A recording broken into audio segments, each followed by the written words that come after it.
Hello students, welcome to civic society. और आज हम कवर करने वाले हैं second chapter, constitutional designs. So in last lecture we have seen कि कैसे डेमोक्रेसी में कोई भी रूलर अपने फ्री विल से कुछ भी नहीं कर सकता है। वहाँ पे एक बेसिक सेट ऑफ लॉज होते हैं, जिससे कि एक कंट्री में कैसे सिटीजन्स और गवर्नमेंट वर्क करेगी, कैसे रूल्स बनेगा, कैसे गवर्नमेंट चलेगी। तो उस सेट ऑफ लॉज को कहते हैं कॉन्स्टिट्यूशन, और वो एक सुप्रीम लॉ होता है कंट्री का।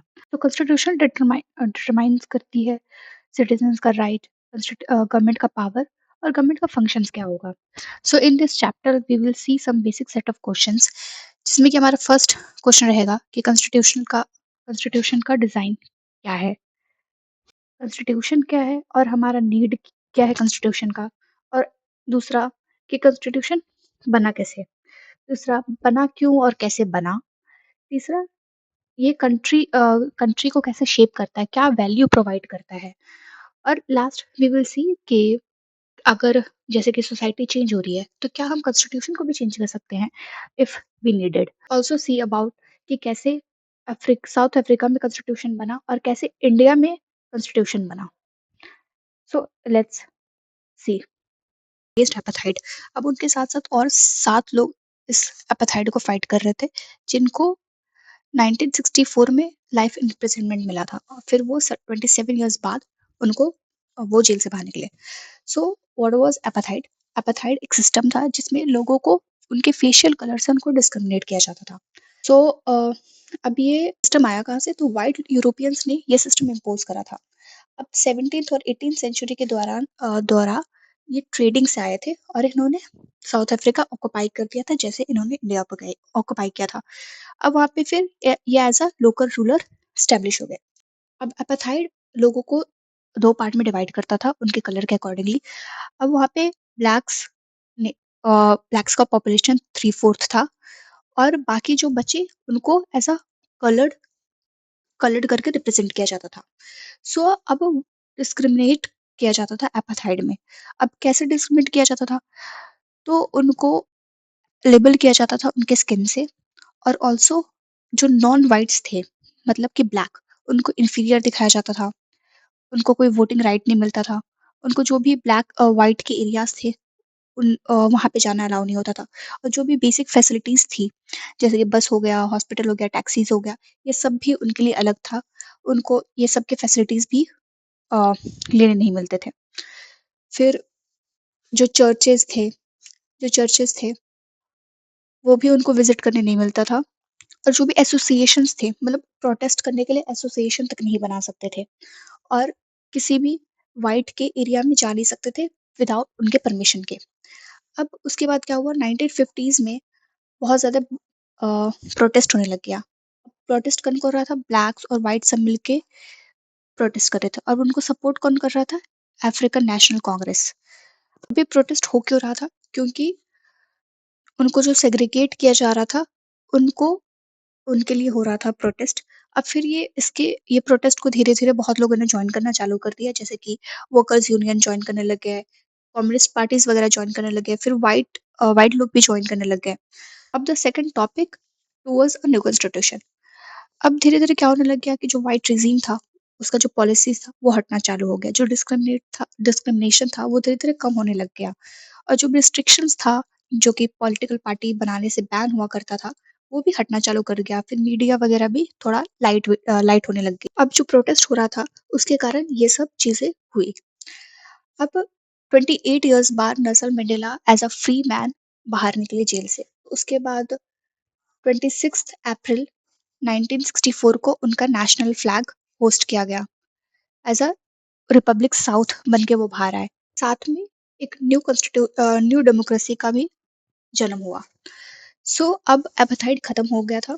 तो अब उसके बाद लोगों ने सब मिलके एक फॉर्मुलेशन करा कि साथ में सारे रेसेस को इक्वल ट्रीट किया जाएगा और एक कॉन्स्टिट्यूशन बनाया जाएगा।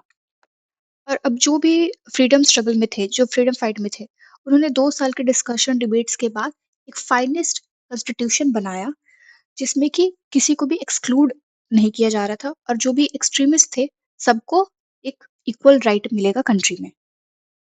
अब why do we need constitution? अब कॉन्स्टिट्यूशन हमें बताता है, एक बेसिक सेट ऑफ रूल्स देता है हमें, जिससे ये पता चलता है रूलर्स इलेक्ट कैसे होंगे, रूलर्स के पास क्या पावर होंगे, गवर्नमेंट के पास क्या पावर होंगे, क्या वो कर सकती है, क्या नहीं कर सकती है, सिटीजन्स का राइट बताते हैं वो हमें। तो ये सब पावर कॉन्स्टिट्यूशन के पास होता है, और कॉन्स्टिट्यूशन इसलिए सुप्रीम लॉ माना जाता है। कॉन्स्टिट्यूशन ये बताता है कि वो एक ट्रस्ट ट्रस्ट और कोऑर्डिनेशन बिल्ड करता है, जो भी एक ज़रूरत होता है एक कंट्री में रहने वाले लोगों के लिए। दूसरा हमें बताता है कि गवर्नमेंट के पास क्या पावर होगी, वो क्या डिसीजन ले सकते हैं, नहीं ले सकते हैं।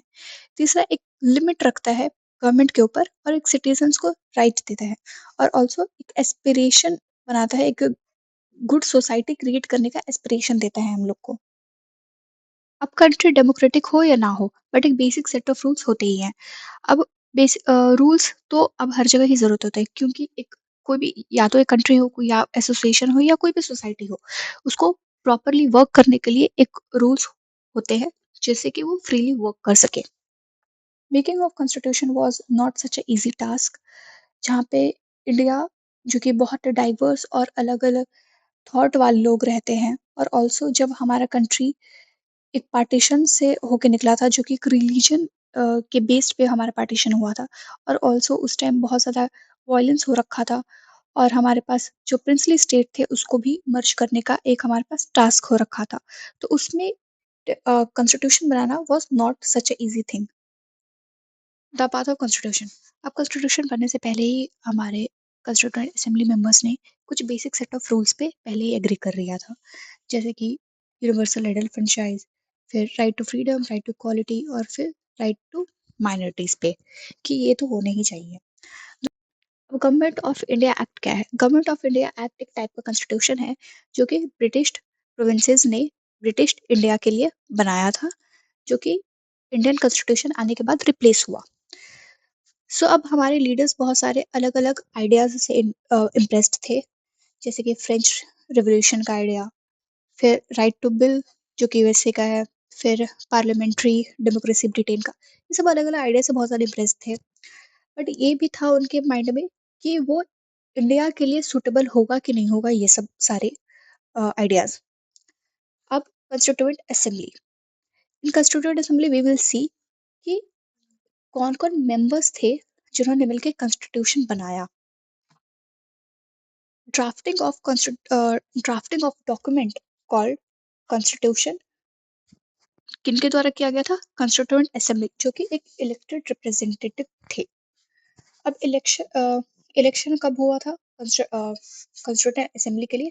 वो था जुलाई 1949, जो कि उनका फर्स्ट मीटिंग हुआ था दिसंबर 1946 में।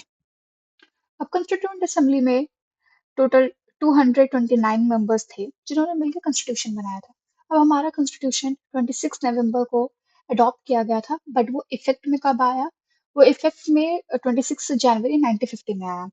अब इस दिन को एज अ रिपब्लिक डे हम हर साल सेलिब्रेट करते हैं। अब बहुत सारे कंट्रीज का कॉन्स्टिट्यूशन या तो रीराइट किया गया है, या तो बस एक पीस ऑफ पेपर बन के रह गया है। बट अब हमारे कॉन्स्टिट्यूशन के साथ ऐसा क्यों नहीं हुआ?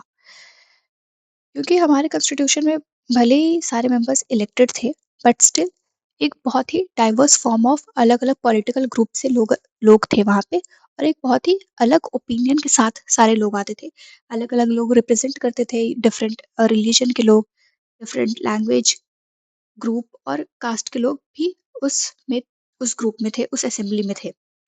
अब ड्राफ्टिंग कॉन्स्टिट्यूशन को हेड कर रहे थे डॉक्टर बी आर अम्बेडकर, जहाँ पे कि ड्राफ्ट कॉन्स्टिट्यूशन का डिस्कशन हो रहा था। तो अब एक-एक डिस्कशन को क्लॉज बाय क्लॉज डिस्कस किया जा रहा था, जिससे कि मोर देन 2000 अमेंडमेंट भी हुए, और इसको करने में 114 डेज लग गए, और इसको एज़ अ जो भी बोला गया था कॉन्स्टिट्यूएंट असेंबली, उसको रिकॉर्ड करके प्रिजर्व किया गया है, जिसको कॉन्स्टिट्यूएंट असेंबली डिबेट के नाम से भी जाना जाता है, और ये डिबेट 12 वॉल्यूम के बुक्स में डिवाइडेड है। अब कॉन्स्टिट्यूशन स्टार्ट होता है एक शॉर्ट स्टेटमेंट से, जिसमें कि उसके बेसिक वैल्यूज लिखे होते हैं, और वो बेसिक वैल्यूज गाइड करते हैं आर्टिकल्स का। अब ये शॉर्ट स्टेटमेंट को कहते हैं प्रियम्बल। अब प्रियम्बल कॉन्स्टिट्यूशन का पोयम की तरह रीड किया जाता है, जिसमें कि सारे फिलोसफीज लिखे हैं, जिसपे कि हमारा इंटायर कॉन्स्टिट्यूशन बिल्डअप है, और ये as a soul of constitution माना जाता है। और ये सब है वो सारे आर्टिकल्स जो प्रियम्बल में मेंशन है। तो कॉन्स्टिट्यूशन एक लॉन्ग डिटेल्ड डॉक्यूमेंट है जिसको रेगुलरली बेसिस पे चेंज किया जा सकता है to update it with the current society. और सो उस चेंज को कहते हैं, जो कॉन्स्टिट्यूशन में किया जाता है उसको कहते हैं constitutional change. So here this is the end of the chapter, I hope you like it. So if you have any doubt, you can comment it down. So thank you, and thank you for watching. See you in the next one.